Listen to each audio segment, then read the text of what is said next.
Hai guys, dengan Wawan di sini ya. Nah, di video kali ini aku mau sharing ke kalian tips bagaimana sih jika kartu kredit kalian itu dibobol oleh orang yang tidak dikenal. Informasi ini penting banget bagi kamu pemegang kartu kredit ataupun bagi kamu yang belum memegang kartu kredit dan nantinya akan memiliki kartu kredit tuh. Jadi sebelum lanjut ke video selanjutnya, jangan lupa guys buat like dan subscribe channel ini, karena dengan subscribe channel ini membantu aku untuk mengembangkan channel ini jauh lebih baik lagi guys. Oke, langsung ke video. Nah, kali ini aku akan berbagi tips kalian cara mengatasi kartu kredit yang dibobol. Nah, simak terus video ini, jangan di skip ya guys ya, soalnya aku akan kasih tahu bagaimana caranya pihak oknum-oknum yang tidak bertanggung jawab itu memodusin kalian untuk membobol kartu kredit kalian itu.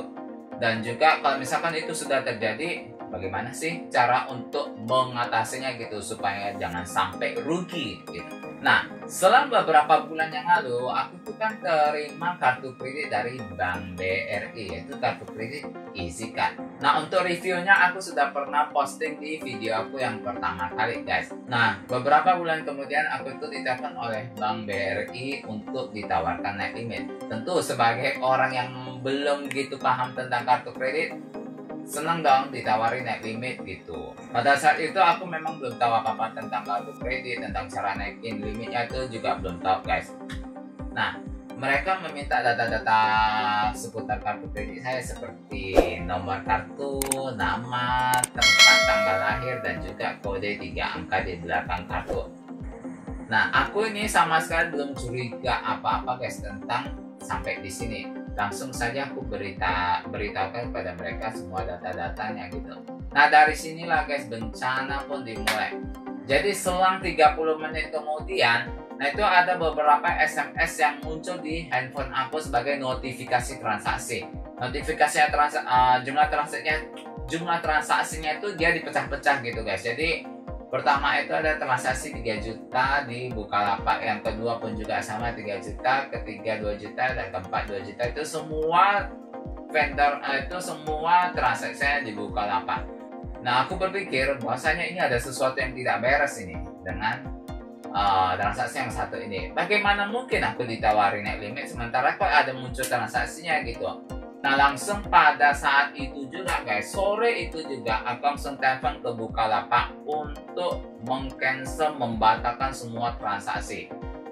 Dan aku menceritakan bahwasanya memang benar kartu kreditku itu dibobol dan semua transaksi yang dilakukan itu bukan atas nama saya dan bukan saya yang melakukannya. Jadi saya minta ke Bukalapak untuk membatalkan semua transaksinya itu.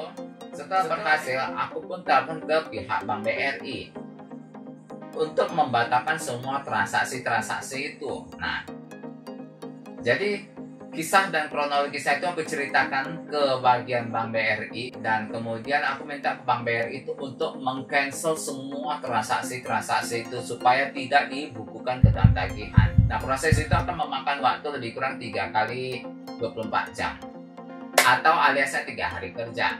Nah, malam itu juga guys, karena perasaan ini sudah nggak enak, gundah gulana, akhirnya aku memutuskan untuk ke kantor polisi dan melaporkan peristiwa daripada kebobolan kartu kredit tersebut. Nah, sesampainya di kantor polisi, aku pun menceritakan semua kronologisnya bagaimana sih caranya aku tuh bisa kebobolan gitu. Dan pihak kepolisian menyarankan untuk menunggu notifikasi dari Bank BRI apakah memang transaksinya itu sudah berhasil dibatalkan atau belum. Karena di sini kamu tuh statusnya belum mengalami kerugian gitu. Jadi akhirnya aku pun pulang dan menunggu balasan dari Bank BRI. Selang esoknya nih ya, karena perasaan ini kepo, nggak sabaran, langsung saja aku telepon ke Bank BRI untuk menanyakan status transaksi yang sudah dibobol itu apakah memang sudah berhasil dibatalkan atau belum. Dan syukur banget guys, alhamdulillah banget ya. Nah, semua transaksi itu semua dibatalkan semua oleh Bank BRI. Dan juga aku minta supaya kartu kreditku itu diblokir permanen alias ditutup ya guys ya, karena sudah terlanjur sampai datanya ke mereka gitu. Dan akhirnya pihak Bank BRI pun juga menyetujui untuk memblokir kartu kredit itu tersebut secara permanen dan meminta untuk mengirimkan kartu pengganti. Dan syukurnya di sini Bang BRI itu cepet ngasih tindakan. Jadi responsnya, servisnya itu lumayan cepet. Jadi nggak sampai 3 hari, 1 hari aja itu udah selesai. Aku kasih tahu ke kalian, cara-cara orang untuk memodusin kalian itu yang pertama adalah adanya pihak-pihak yang tak bertanggung jawab yang mengatasnamakan bank ini, bank itu gitu. Dan menawarkan promo-promo. Pokoknya kalian itu bakal dirayu, termasuk juga promo naik limit gitu. Tetapi nantinya kalian tuh akan diberitakan tuh verifikasi data seperti nomor kartu kredit, nama, sama kode CCTV 3 angka di belakang itu guys. Nah itu hati-hati guys, kalau misalkan ada yang menanyakan kode 3 angka itu, dia mencoba untuk membobol kartu kreditmu. Nah saran aku guys, kalau misalkan kedapatan telepon-telepon dari pihak oknum yang tidak bertanggung jawab, katakan saja bahwasanya kalian itu tidak memiliki kartu kredit. Dan bagaimana jika sudah terlanjur kebobolan guys? Nah ini nih aku kasih tahu. Yang pertama itu jangan panik. Biasanya transaksi kartu kredit itu akan dikirimkan notifikasinya melalui SMS. Nah kalian perhatikan tuh SMS yang ada dimasuk di handphone kalian kalau misalkan yang berhubungan dengan bank, dan cek apakah kalian itu melakukan transaksinya atau tidak. Jika kalian merasa tidak melakukannya, boleh kalian langsung ke telepon ke banknya dan juga telepon ke tempat siapa dia transaksi gitu, dan minta langsung dibatalkan segera guys pada hari yang sama.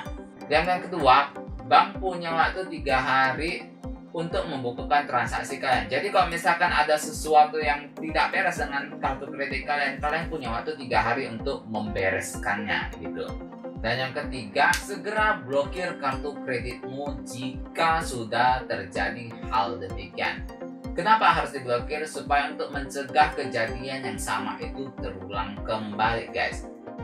Oke guys, kali ini hanya ini aja sih informasinya. Yang penting pertama itu tetap tenang, jangan panik.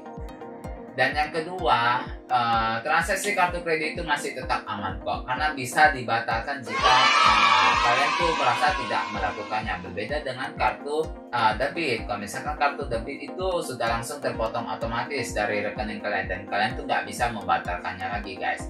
Oke guys, sampai di sini dulu aja video kali ini, informasi kali ini ya. Aku harap informasi ini berguna banget bagi kamu ya, yang belum memegang kartu kredit ataupun yang memegang kartu kredit sekarang ini. Nah tetap guys, jangan lupa untuk like dan subscribe channel ini, karena dengan subscribe channel ini sama dengan membantu aku, mensupport aku untuk mengembangkan channel ini lebih baik lagi. Bagi kamu yang ingin berkomentar, silakan berkomentar di bawah dan boleh di-share ke media sosial kalian jika merasa perlu. Akhir kata, saya Wawan, mohon pamit dari layar handphone Anda sekalian. See you on the next my video.